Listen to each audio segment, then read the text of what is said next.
David, the right honourable David, is with us now, and this is with just 28 points in 29 league games. Ineos must sack Ruben Amorim. Keeping him proves the standards at Manchester United are too low.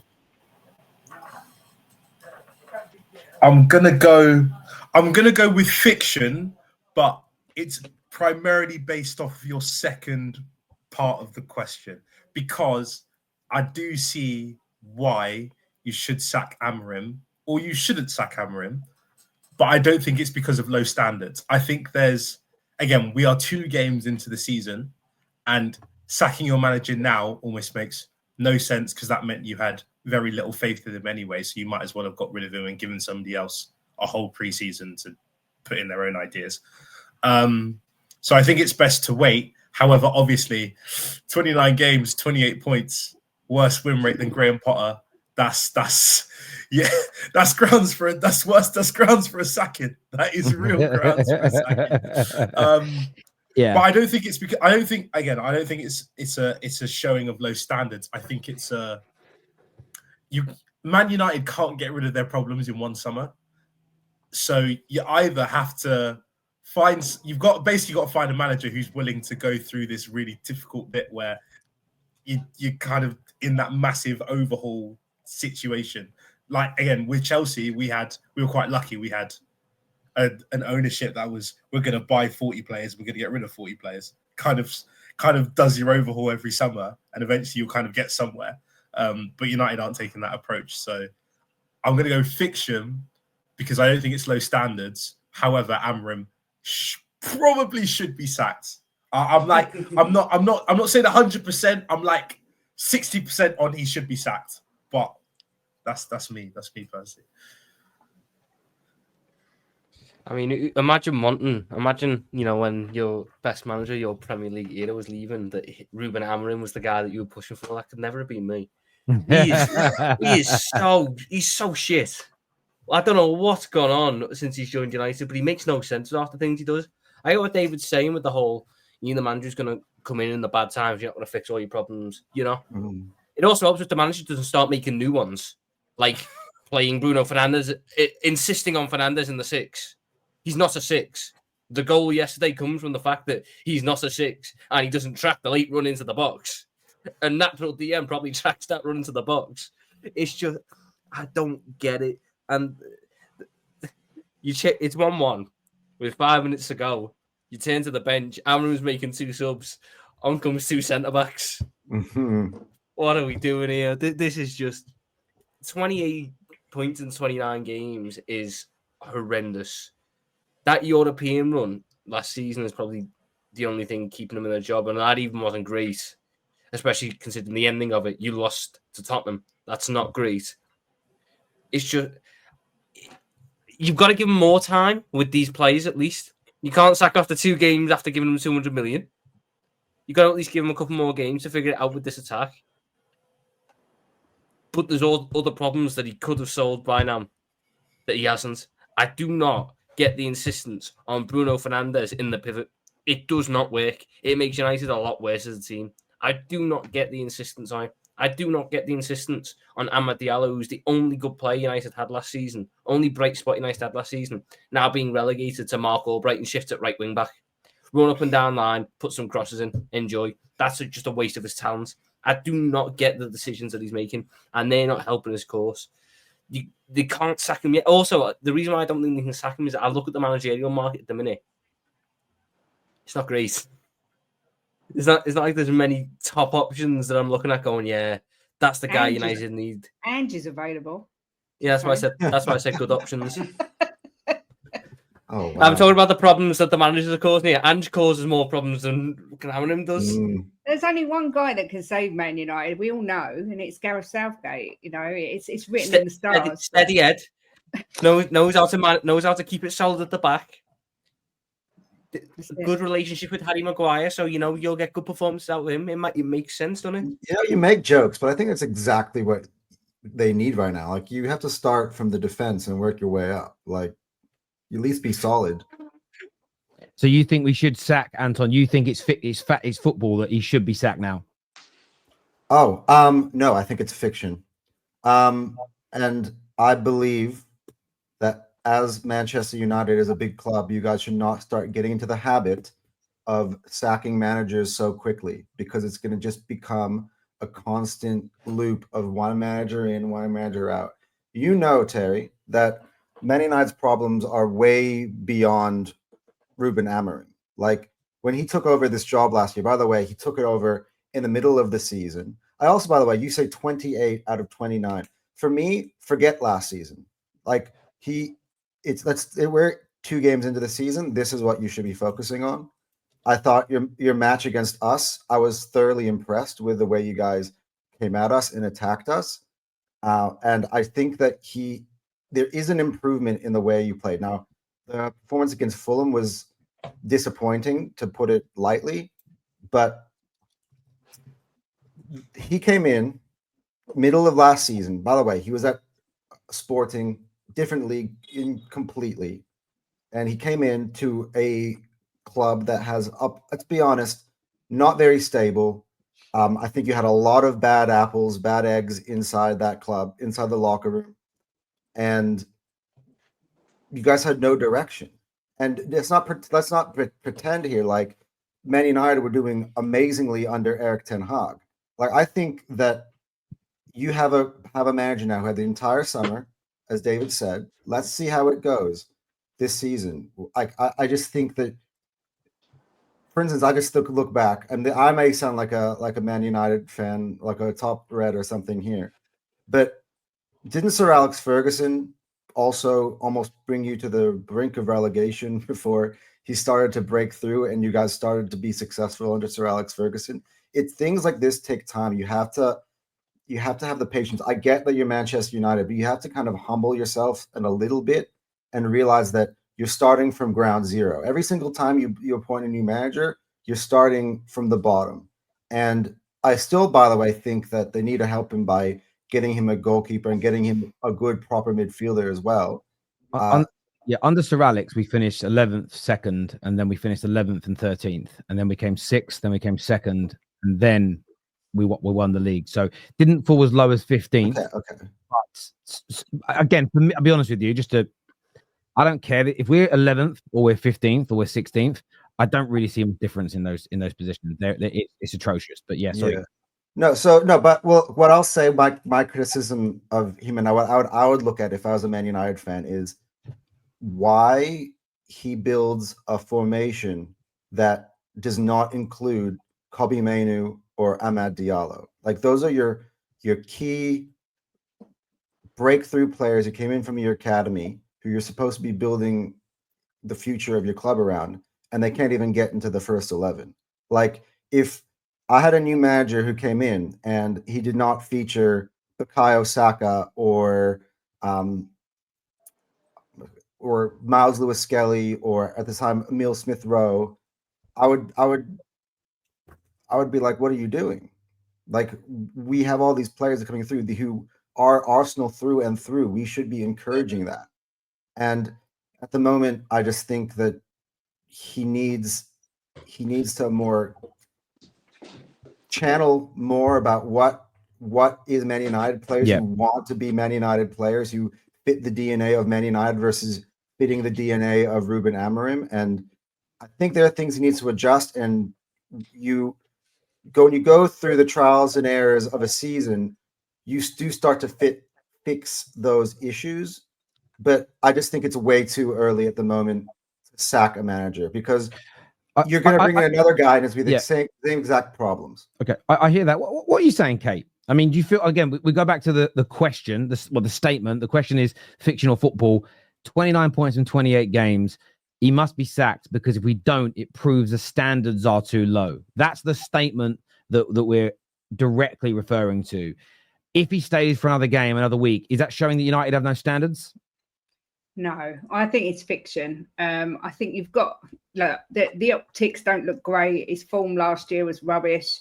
I think the most damning stat is that he's only won 7 games at Old Trafford. But he's got new signings that have got a bed in. You've played Arsenal at home and you put up a good account of yourselves, to be fair. And then you've had Fulham away. there's plenty of time. I think you should give him till sort of November, December and see how he gets on. The goalkeeper issue is massive. There's still, you know, although you look at United and you look at your front three and it looks so much better now, the rest of your team still look pretty average. And I think there's still so much work to be done. A lot like Spurs. And it's not going to happen overnight. And I just think it's a bit of a knee-jerk reaction after 2 games to just sack him now. I think you've got to give him until at least November. But I can understand why Man United fans sort of are feeling that way, because the stats are terrible. I mean, his win rate something like 14% or something ridiculous. But look, I think maybe give him a little bit longer and see how it goes. If you sack him, I mean, who are you going to get in? I don't even know who you'd get in. I know that's not the problem, but but that is the problem, and I'll get into why in a moment. I think you've hit the nail on the head, and it's a word I'm going to keep using when it comes to Man United, and that is panacea, and that's our biggest problem. Where you think too many Man United fans think, do X, we're fixed. And I think that stops us seeing the wood for the tree. We can't see the wood for the trees because we never understand the full extent of our problems. But we'll get into that in a minute. Dan, what do you make of this? You know, you guys went through, you didn't drop as low as 15th in the league. That's fair. But Arsenal went through a lot of turmoil in the first couple of years with Arteta, where some wanted him out. Some of those people still do. But you persevered and got better. What do you think United should do, Ineos should do in this situation? Persevere, push through the hard times until the squad starts to take shape? Or should they bite the bullet, show higher standards, and sack him and bring in a new face, a new voice, and a new direction?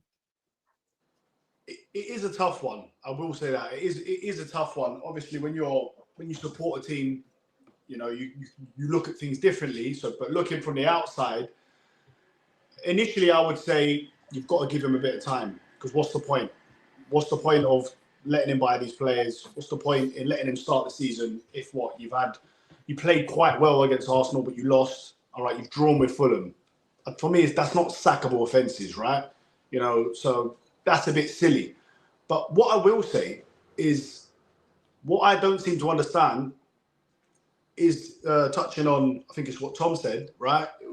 Is Bruno Fernandes not being played in that position. Now, the 2 signings that you signed, right, the 2 big ones, Mbeumo and Cunha, for me, you've got Ahmad, who, you know, all right, he's not quite Mbeumo, but he's a Man United youth academy player, and he's a very good player. I think he could go right to the top. And then on the other side, you had Bruno, who is for me is better than Cunha, but that's the position he should be playing in. So you already had 2 good players in those positions. I mean, David yesterday called him a Man United legend. I wouldn't go that far and call him Bruno a legend, but he's a top player. He once scored 30 goals from that position. And then you're bringing him and putting him in a 6. Now, is that just stubbornness from the manager?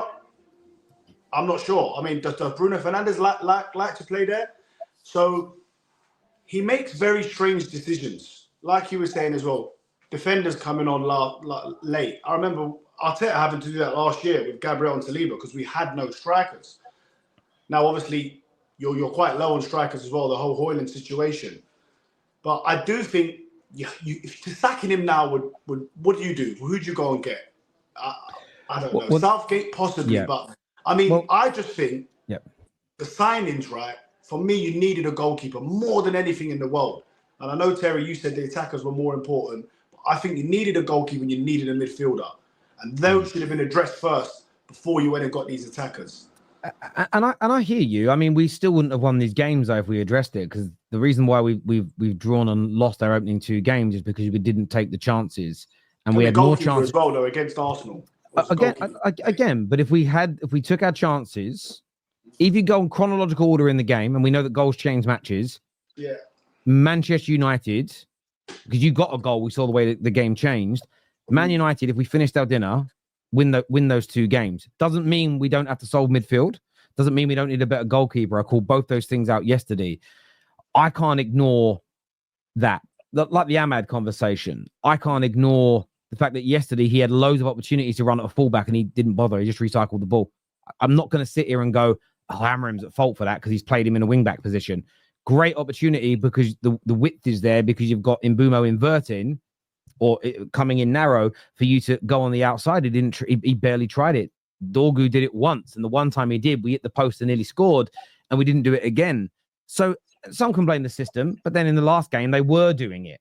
So did he tell him away at Fulham not to attack down the flanks? Fuck off. I just don't believe that kind of nonsense. But for me, look, I think the standard thing, I'm going to go with fiction. But on the manager being sacked, if he gets sacked today, I'm not in or out. I'm not getting involved. I'm not playing that game. I'm not playing the in or out game on Amorim because I don't care and it doesn't matter. I've seen some comments here I'm going to pull up, and everyone's entitled to an opinion. Raiola, Grassnut. Cool. But we've played this game before 8 times. When our manager's struggling, we start naming guys that are respected and hyped and everybody cares about. And Ruben Amorim was a name. Ruben Amorim was a name. Ten Hag was one of those names. Jose was one of those names. LVG was one of those names. And it doesn't work. And I'm not saying people are wrong for wanting him out. I'm not saying they're wrong that he's not a good enough manager, because they could very well be right. My issue is here, I only really want to debate and discuss this with people that have solutions. And I'm seeing a lot of people we saw this with Pogba and Jose. We saw this with Ten Hag and Bruno and Ten Hag and Rashford, when it was, get rid of that player, get rid of that manager, we be cooking. Bring Kobe back into the central midfield, we'll be flying. And I love Kobe mainly, by the way. I look at it's the solutions I hear from people that make me really nervous. If we sack Amorim, and it is absolutely right, with looking at his stats, it's very hard to argue against sacking him. If you're just looking at the stats and looking at his win rate. My concern with sacking him isn't who replaces him per se. It's what's their philosophy, what formation, and what style of player and what profile of player do they need. Every manager at our club in the last, I would say from Jose onwards, has struggled because we were building something for LVG who wanted a specific profile. We then went to a completely opposing ideology under Jose, spent 2.5 years building that and spending money on it. Then went to Ollie, who wanted to do something a little different. Then went to Ten Hag, who ironically was still trying to play like Ollie, but was buying players to play his system that he was never implementing. We've created a Frankenstein squad that is no use to any one manager. And you guys were right ages ago when you said Southgate. Someone like a Southgate would be perfect now because he would adapt to what he's got. International managers have to adapt to what they've got to a certain degree because you can't buy from other countries, and we would get better. We get a better win ratio in the early stages, but we would still hit a ceiling with a manager like him because he can only get us to a certain level, and all the same pains and problems would then persist. If we adapt to these players, go, okay, guys, we'll play what gets the best out of you today as this group. We'll make marginal gains. We'll make improvements. We'll be back here again in 12 to 18 months.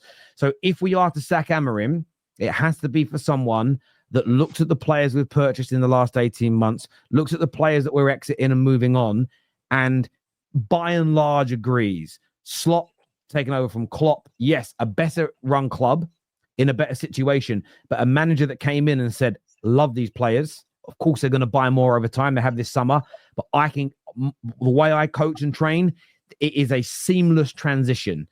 It doesn't matter whether we're struggling or whether we're at the peak of our powers. You have to keep that continuity in approach. We can't go off in a brand new direction.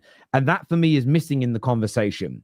And it's the reason why I find it so hard to converse with people over it, because what I see is people requesting that the solution is what we've done 7 times prior and failed with.